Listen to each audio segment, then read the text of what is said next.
about taboo in sociolinguistics. The journal we're going to review is Sociolinguistic Study on Taboo by Van Mention, and it explores more about taboo in sociolinguistic viewpoint. Taboo is crucial. Taboo is a universal phenomenon that regulates speech and social interaction. Significant cultural differences between China and the West lead to variation in their taboos. It's crucial to avoid certain words due to diverse traditions and social customs. By analyzing taboo words' origin, definition, motivation, and social function, reveal aspects of social development, values, and cultural commonalities.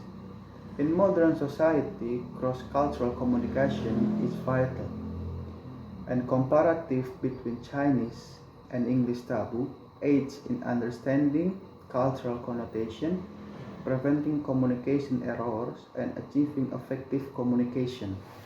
Where does the word taboo comes from and how it developed over time? So, the word taboo actually comes from the Polynesian word taboo, which means sacred or forbidden.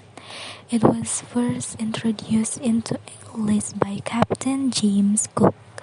When he visited the Tonga Island, he noticed that there were certain things like objects, places, or even names that only certain people, like kings or priests, were allowed to use or mention. Ordinary people had to avoid them, or they believed something bad could happen.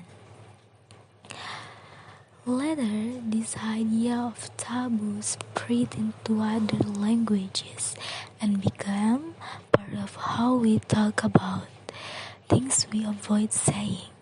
In early human culture, people didn't want to talk about death or disaster out loud because they thought it could actually cause bad luck.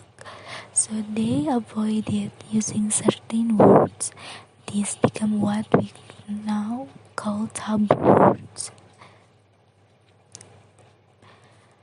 Over time, as societies become more advanced, people started paying attention to how language could make others feel uncomfortable or hurt. That's why taboo words still exist today. They are kind of a way to protect emotion and respect social norms.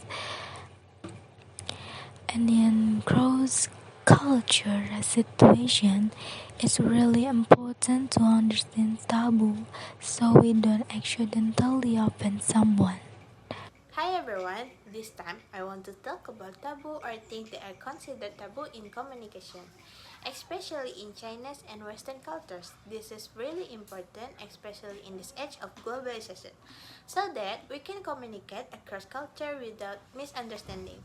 Firstly, in terms of name calling, Western tend to be relaxed. For example, in the UK or America, children can call their parents or teacher by their first name.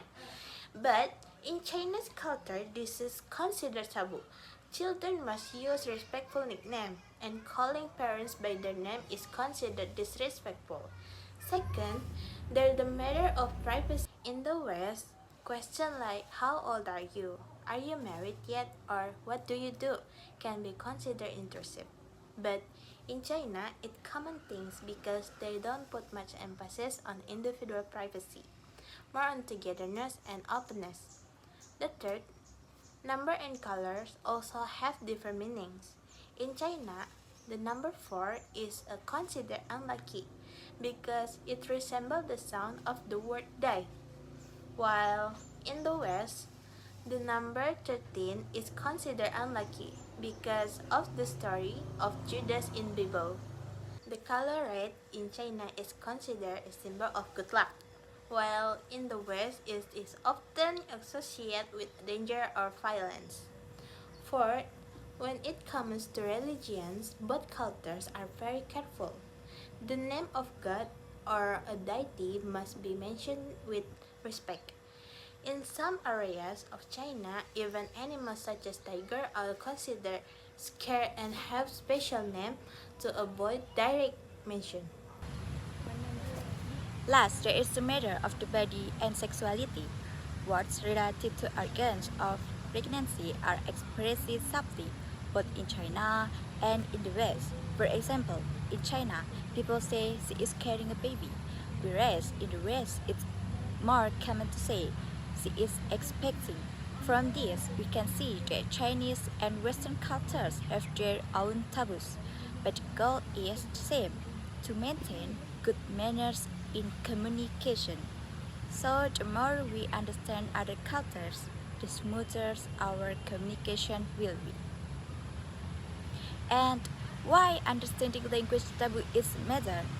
So, basically, it's super important to understand taboos or forbidden topics in both English and Mandarin. Why? Because it helps us grasp the cultures behind the language itself. Imagine, by knowing what we shouldn't say or bring up, we're way less likely to misunderstand people from other cultures when we are chatting.